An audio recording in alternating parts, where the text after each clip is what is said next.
They say the moment Brother Ananda laid his hand on the moss-slick relief, the stones began to sing.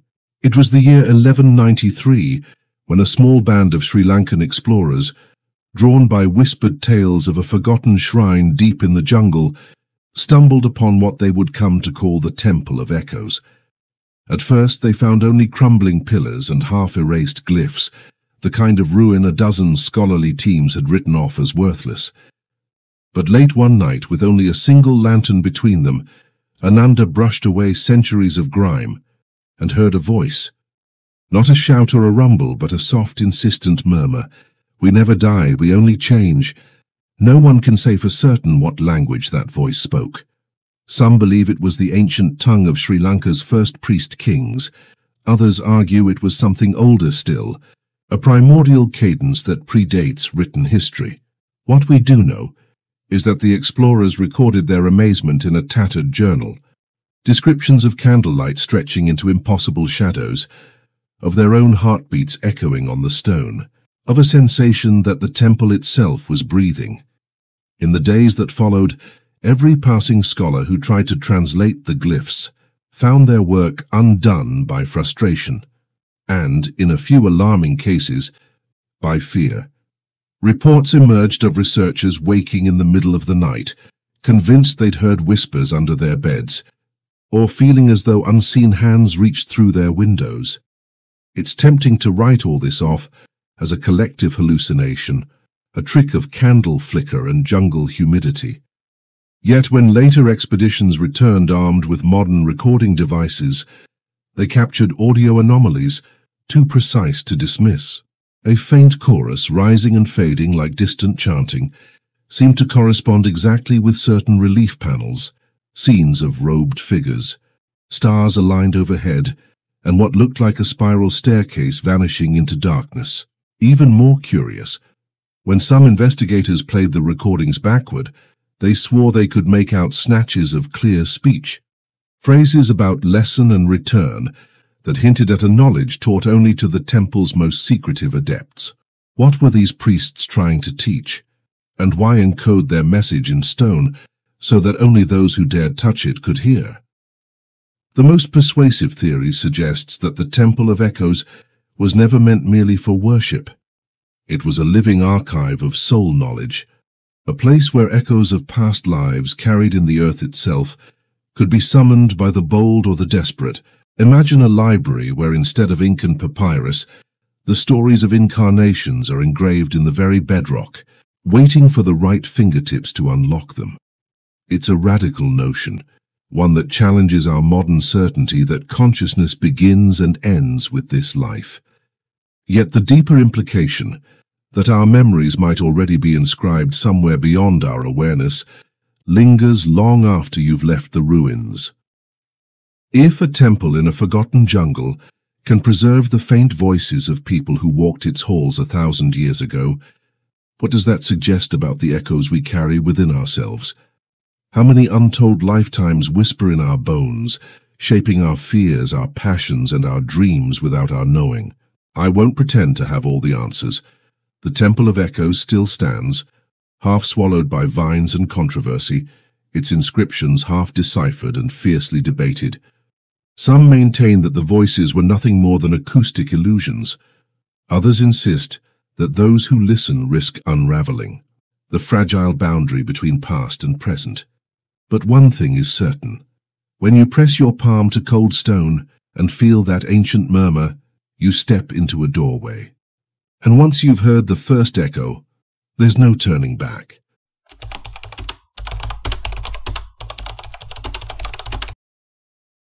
They say that every choice you make carries a whisper from another lifetime, an echo so subtle you barely notice it, but powerful enough to steer your heart.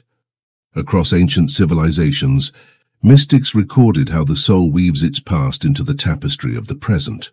Nowhere is this more vividly preserved than in the Egyptian text known as the Book of What is in the Duat. In one haunting passage, a pharaoh, his name lost to time, speaks directly to the self he will become after death. He begs, "Remember what I have learned, O future me. Guide my hand when my memory fades beyond the veil." This plea, carved into stone within a hidden tomb, shows that even those we think most powerful feared the blank slate of reincarnation. They knew that slipping into a new life without the lessons of old could mean repeating the same tragedies. Imagine a ruler, accustomed to divine authority, rising in another body only to find himself stumbling over the same mistakes, unable to recall the wisdom that once led him. The book of what is in the Duat wasn't just a funeral prayer book, it was a survival manual for the soul. Yet for centuries such texts were buried, dismissed, or deliberately destroyed. As monotheistic faiths swept across empires, the idea of the soul cycling through lives collided with doctrines of singular judgment and eternal paradise or damnation. The temple libraries that once housed dusty papyri full of recitations for past life recollection were closed, their priests persecuted. In the West, during the Dark Ages, any suggestion that the soul could return was branded heresy, and the ancient scrolls burned in church courtyards. What remained of that vast wisdom drifted into obscure corners, reduced to folk tales of déjà vu or faint memories of unlearned lessons. Even in more recent centuries, scholars misread the Duat's guidance as mere poetic flourish. They ignored the pharaoh's urgent tone, chalking it up to funerary hyperbole. Only in the late 19th century, when archaeology began to take a more methodical approach, did researchers realize that the Egyptians crafted those words with precision. The plea to the future self wasn't a casual metaphor. It was a ritual invocation designed to anchor the soul's knowledge across the abyss of death. Understanding why this knowledge slipped into obscurity requires looking at how human cultures value certainty. Reincarnation confronts us with unpredictability. Who am I today if I was someone else yesterday? Early Christian and Islamic authorities rejected that question as dangerous. It undermined the neat moral calculus of one lifetime, one final judgment. In Asia, some Buddhist traditions embraced reincarnation, but turned it into an elite privilege, something reserved for high lamas or enlightened masters, not the common person.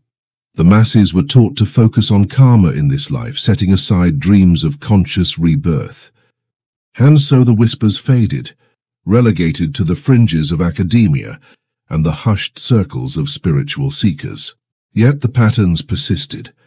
People who've never heard of the Duat still report uncanny affinities for foreign cultures they never visited, or inexplicable fears of places they never walked. A woman might find herself drawn to 17th century French art.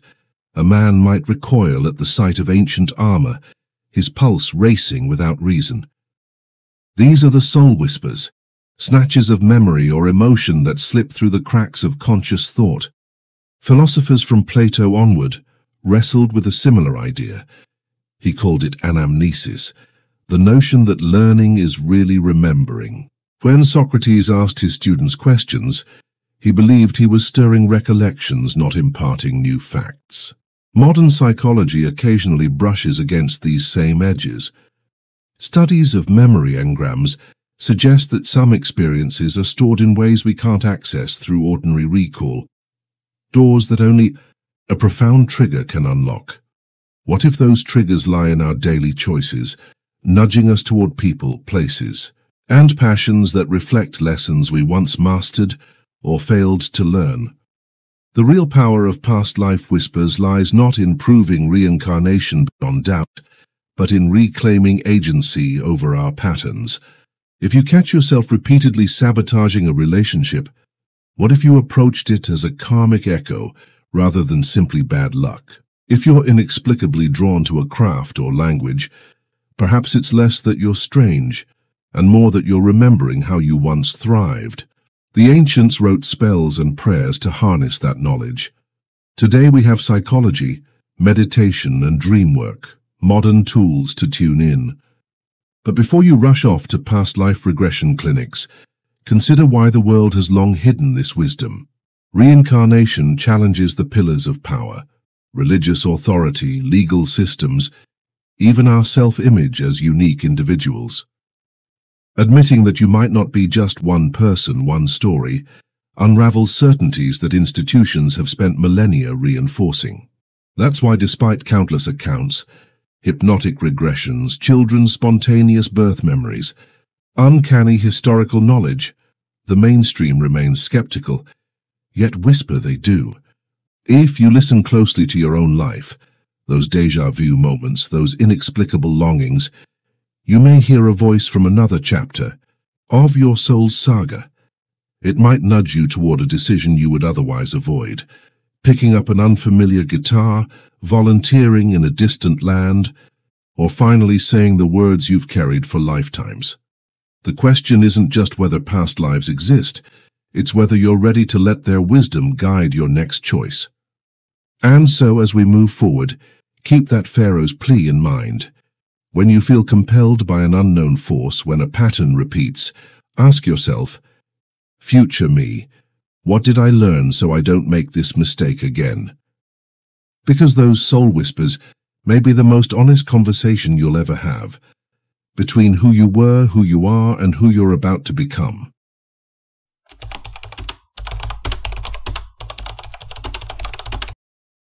They say the mind is a mirror, but what if that mirror reflects more than just this lifetime?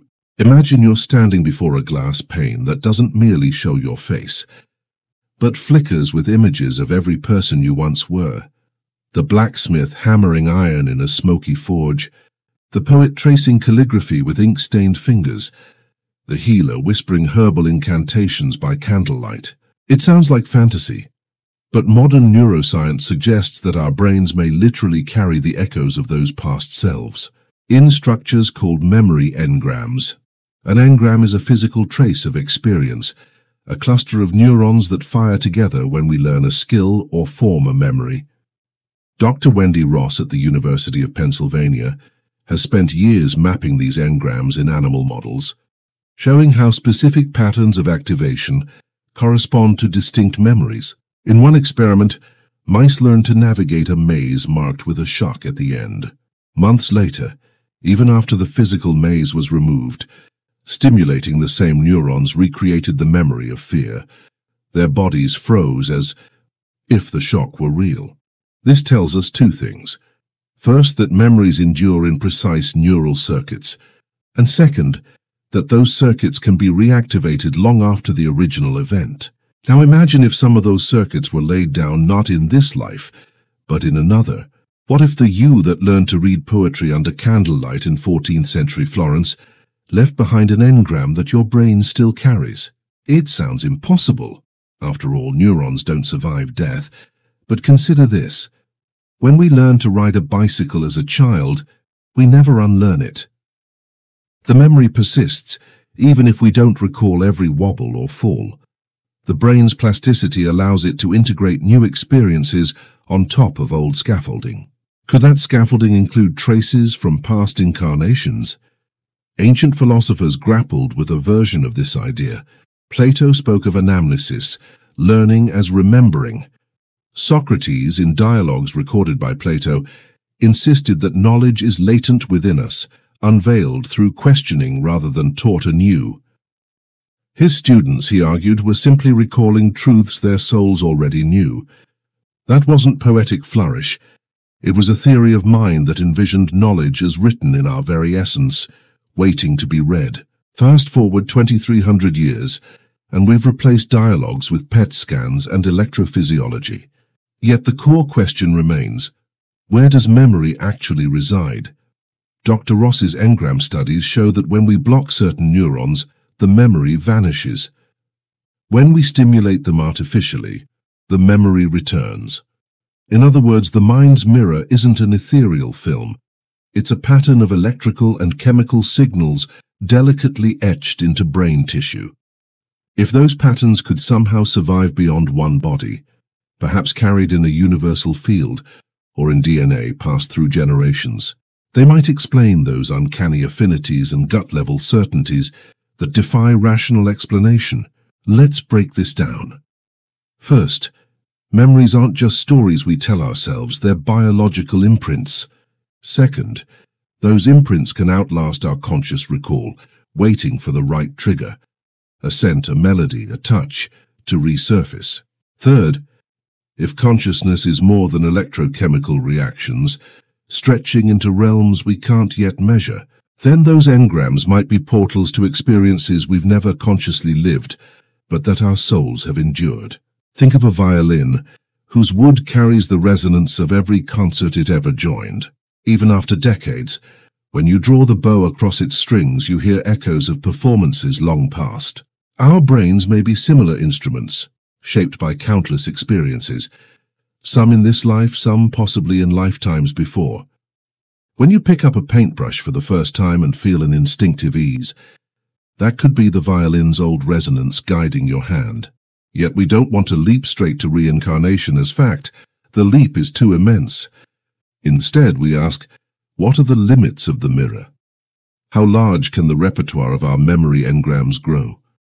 Scientists have already observed so-called latent engrams, memories that can't be accessed by normal behavior, but which can be triggered through precise neuron stimulation. Might there be latent lifetimes encoded in ways our current methods can't detect? To give one more analogy, imagine flipping through an old photo album where some pages are blank. You might think those memories are lost forever, but hidden beneath the blankness could be photos that only appear under ultraviolet light. That's how latent engrams work. We don't see them in normal consciousness, but they're imprinted nonetheless. Perhaps those ancient lives are like the blank pages, hidden, awaiting a special condition to reveal themselves. Here's where the mystery deepens. If you begin exploring past life memory through hypnosis or guided meditation, you're essentially searching for that ultraviolet illumination. Some people report vivid visions, details of streets they've never walked, languages they've never heard, customs they never learned. Skeptics call it confabulation, the brain's talent for storytelling. But what if it's more akin to discovering a hidden file on your hard drive, one you didn't know existed, but which contains information encoded long ago? Dr. Ross's laboratory work doesn't prove reincarnation, but it does prove that memory is far more tangible and lasting than we once believed. It shifts our understanding of self from a fleeting moment to a tapestry woven across time. You are not just the ideas you hold today, but perhaps an anthology of all the ideas your soul has ever pursued. We're still far from a definitive answer. Neuroscience can trace engrams of a childhood event, but not yet map the soul's journey across lifetimes. The tools we have, MRI scanners, gene editing, optogenetics, are powerful but limited to the biology of the here and now. To uncover latent lifetimes, we may need new paradigms, new technologies, or a paradigm shift in how we define consciousness itself. So as you ponder your own mirror of the mind, ask yourself which reflections feel most familiar.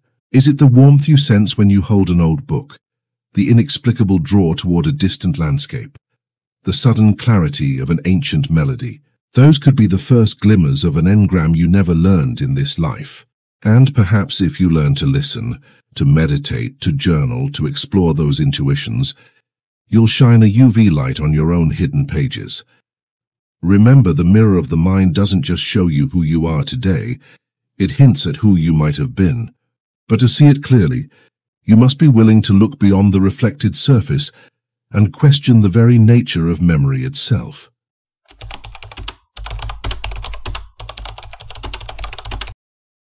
Dr. Jim Tucker once sat in a modest office at the University of Virginia, flipping through file after file of children's testimonies. Not about playground adventures or imaginary friends, but about lives they claim to have led centuries before. One case stands out even among these extraordinary accounts. A little boy named James, born in Virginia in the early 2000s, who, by age 3, spoke fluent German and described the smell of coal smoke, the precise layout of a town he'd never visited, and the sensation of standing on a train platform as it thundered through snowy mountains. At first glance, it's easy to dismiss stories like James's as fanciful imagination or parental suggestion. After all, children confuse fantasy and reality more readily than adults. But Tucker's work wasn't built on flimsy anecdotes. He tracked down the town James described, Garmisch-Partenkirchen in Bavaria, ordered old maps, and even located an elderly railway worker who confirmed that a small platform fitting the boy's description existed decades ago, now decommissioned. More startling were James's memories of a 1940s-era train crash that left several passengers burnt. He knew details that weren't in any local history book, but that matching archival records. Such cases force us to confront the tension between logic and possibility. On one hand, neuroscience tells us that memories form from sensory input filtered through developing brains, and that before the age of 4, most episodic memories are lost, a phenomenon called childhood amnesia. On the other hand, these children narrate experiences that seem too precise to be inventions. If the brain cannot store coherent memories before 4, how could James recall and articulate them so vividly? Skeptics propose explanations ranging from parental coaching to cultural contamination. Perhaps the family had German ancestry. Or the boy overheard documentaries and simply wove them into a story. Yet in many of Tucker's cases, including James's, parents insist they never spoke the language, saw no German films, and never mentioned anything about trains or mountains. When pressed, they describe the revelations as emerging spontaneously, often after nightmares or during tantrums, as though the child was reliving trauma rather than inventing play. The myth most often invoked to dismiss these stories is the idea that children's imaginations run wild. But imagination tends toward fantasy, the dragon under the bed, the superhero self. What we see in children like James is not fanciful dragons, but consistent, detailed descriptions of real people, places, and events they have no earthly way of knowing. It's one thing to imagine a castle, it's another to recite the name of its architect. Another common objection is the coincidence argument. Across the vast tapestry of human history, surely some children will say things that happen to line up with obscure facts. But as Tucker's team compiled thousands of these accounts, patterns emerged. The majority of children begin speaking of their previous life, between ages 2 and 4, lose the narratives by around 6 or 7, and display an uncanny attraction or aversion to specific locations and objects tied to their past identities. Some bear birthmarks or congenital defects that correspond to wounds or scars reported in their former lives, a phenomenon first catalogued by Ian Stevenson, Tucker's predecessor. Beyond individual cases, Dr. Tucker points us toward a deeper paradox. These memories don't neatly fit our cultural scripts of reincarnation. Eastern religions often speak of karma and moral lessons guiding the soul's return. Yet James showed no evidence of moral self-judgment, simply factual recall. Meanwhile, Western spiritualism emphasizes a universal soul, but Tucker's data suggest highly individualized consciousness, tethered to personal narrative, rather than an undifferentiated cosmic mind. In other words, the old myths only partially capture what seems to be happening. To grasp the hidden significance of these unearthly recollections, consider the analogy of a book that writes itself. Imagine you open a journal and find pages filled with someone else's handwriting, dates, names, tragedies, triumphs, all recorded in perfect detail. You didn't write those pages, yet they're right there on the very paper you hold. What does that tell you about the nature of authorship? Or in our case, identity? If consciousness imprints itself on a brain beyond the biological lifespan of one body, then the self might be something more like a traveler moving between these journals, leaving entries in each before moving on. Exploring these ideas unveils common misinterpretations. One myth is that memories equate to literal fact. If someone remembers dying in a plane crash, it must have happened exactly as described. But many cases show memory blending, symbolic interpretation, or narrative compression. A child might recall falling from the sky to describe a high-speed train derailment, or refer to a burning house that was actually a locomotive's engine. These discrepancies don't invalidate the experience. They underscore how memory is filtered through perception and culture. There's also the risk of reducing every uncanny story to reincarnation, ignoring psychological or social factors. Some children seek attention, some are prone to storytelling, and the human brain is wired to detect patterns even where none exist. Dr. Tucker acknowledges these alternate perspectives and applies rigorous criteria: verifiable details, absence of prior exposure, corroboration by independent sources, before classifying a case as suggestive of reincarnation. Many stories fail those tests, but the hundreds that pass leave us with a puzzle as real as it is profound. Among the more arcane but fascinating tidbits in Tucker's archive is the phenomenon of xenoglossy, a child speaking a language they never learned. In one case, a 3-year-old Italian boy recounted life as a Chinese scholar, uttering Mandarin phrases accurate enough to identify specific temple rituals. Linguists who evaluated her accent and syntax concluded it was unlikely she'd learned these sounds by chance. This echoes 19th century spiritualist claims, but with modern verification. What does all this teach us about meaning?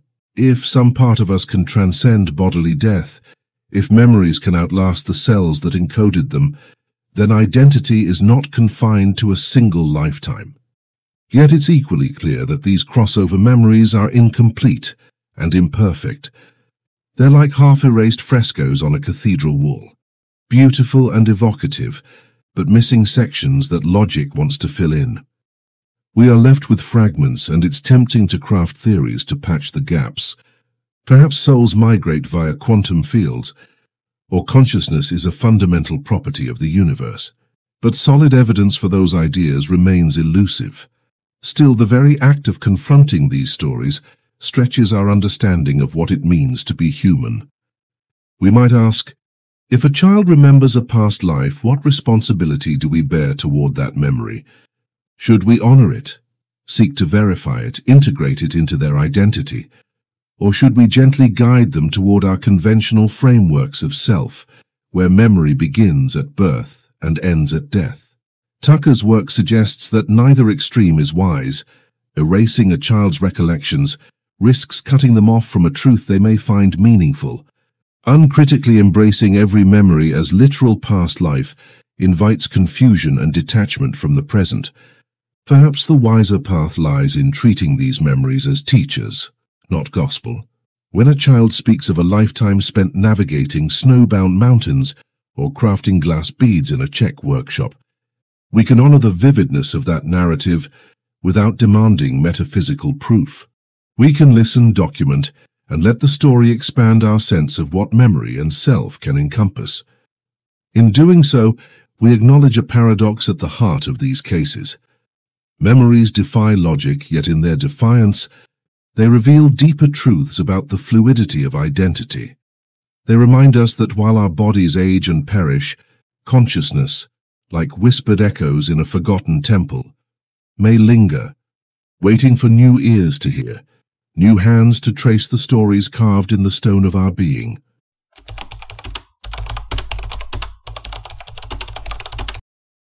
They tell the story of Maya, a high-flying CEO whose boardroom victories and six-figure salary masked a gnawing anxiety she couldn't shake.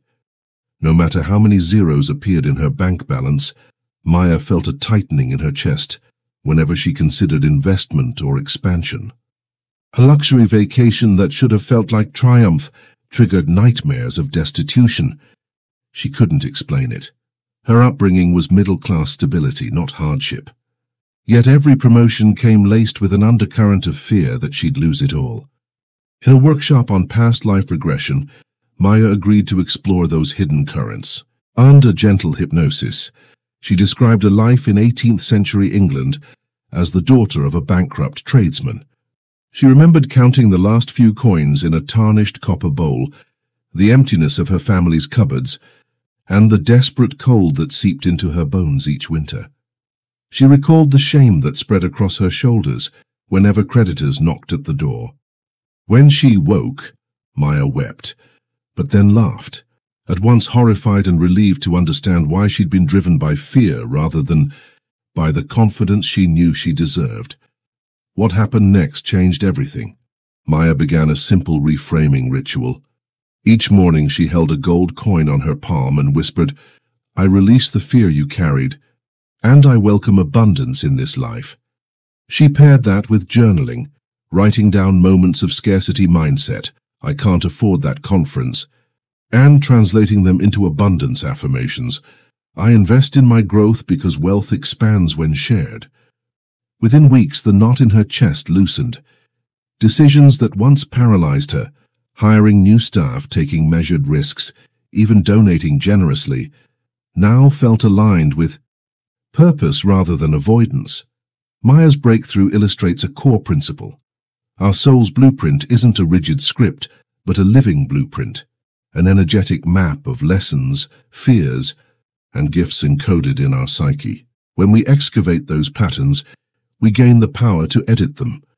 In practical terms, that means recognizing recurring thoughts or emotional triggers as signposts rather than flaws. So sudden anger at criticism might echo a past life where you were punished for speaking your truth. A chronic self-doubt could stem from an incarnation marred by public humiliation. These are not excuses for inaction, but invitations to deeper self-awareness. To integrate this wisdom into daily life, start by keeping a pattern journal. Notice moments when you feel disproportionately afraid, angry, or drawn toward certain experiences. Don't judge these feelings as right or wrong. Instead, ask yourself, could this be an echo of a lesson not yet learned? Write the situation down, note your intuitive interpretation, and explore how a slight shift in perspective might alter your response. For instance, if you recoil at taking a creative risk because you might fail, reframe it as, "I'm stepping into uncharted territory," and each misstep is a teacher. Another common pitfall is mistaking past life insights for fate. Yes, you might have carried a fear of poverty from an earlier life, but that doesn't doom you to repeat it. Karmic blueprints show tendencies, not ironclad destinies. Maya could have retreated into self-sabotage, blaming her CEO anxiety on ancient trauma. Instead, she owned her power to rewrite the script.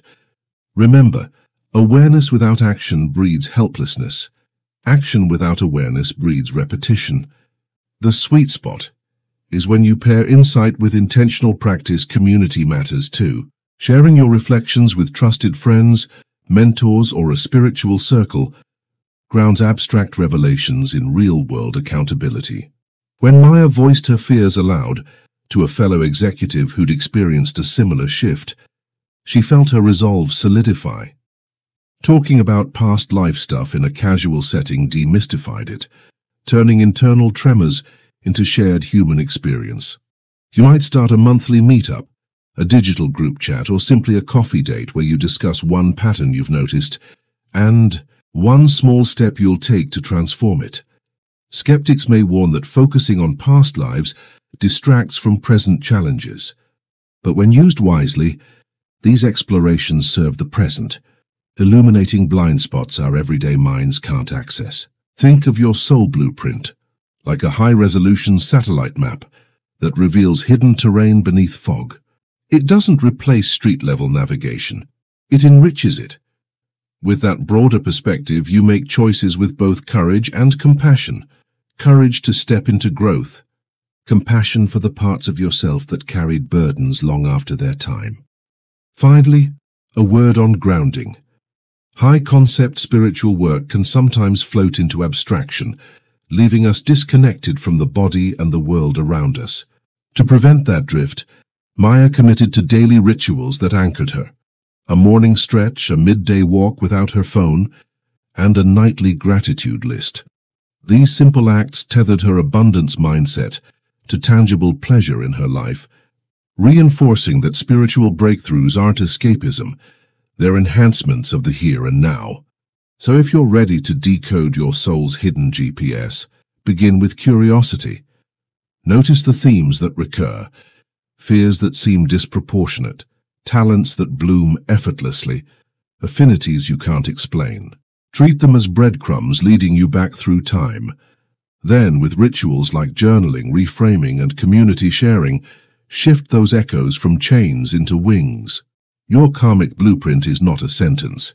It's the sketch of a grand soul journey, and with conscious care you can guide it toward joy, purpose, and abundance in this lifetime.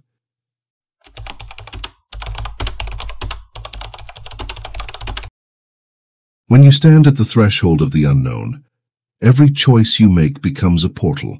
Ancient Tibetan adepts spoke of the bardo passageways, liminal corridors that guide the soul from one life to the next. They taught that the visions you cultivate in those passages shape your rebirth more than any decree of fate.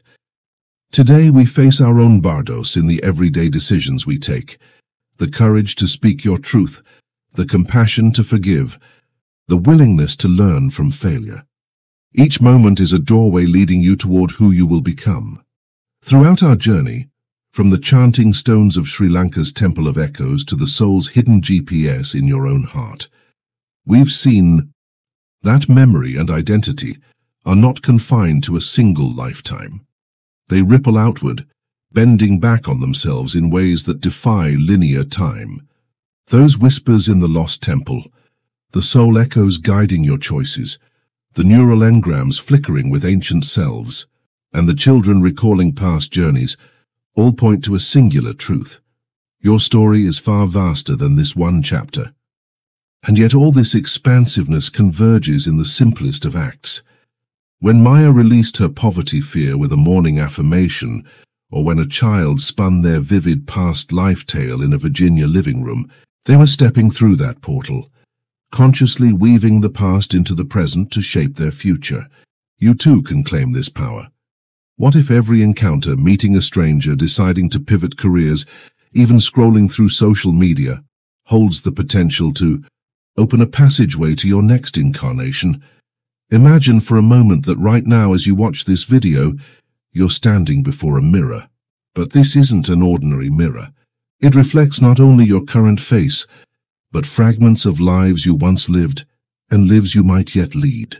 As you lean in to see more clearly, the surface shimmers, inviting you to step through. What do you feel? Excitement, fear, hope? Remember that Tibetan teaching. In the bardo, the soul encounters magnificent visions, bright lights, landscapes of pure being, but also shadows that reflect unhealed wounds. Those are the tests, the thresholds where you choose which vision to pursue. In your daily life, you'll encounter similar crossroads. A sudden doubt may surface before a big presentation. A buoyant sense of possibility might arise when you take a creative risk. Those are your bardo alarms and your cosmic invitations. Heed them. Here's the final truth this journey reveals. You are both traveler and architect of your soul's path.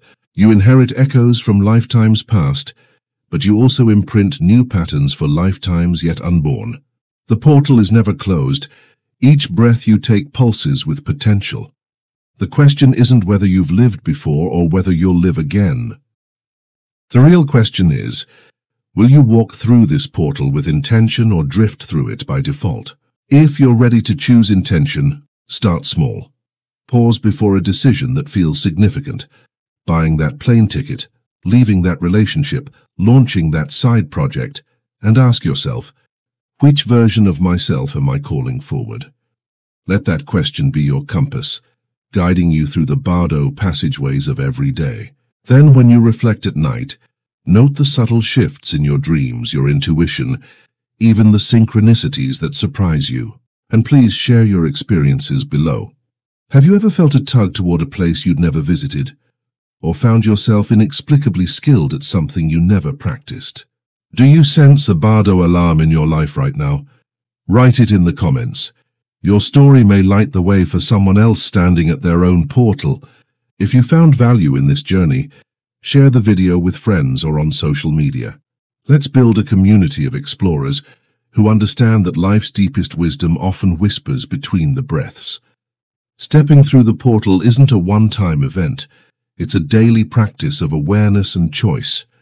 As you close this chapter and carry forward the echoes, remember, the next life you live begins now. Will you cross the threshold? And if you do, who will you choose to be?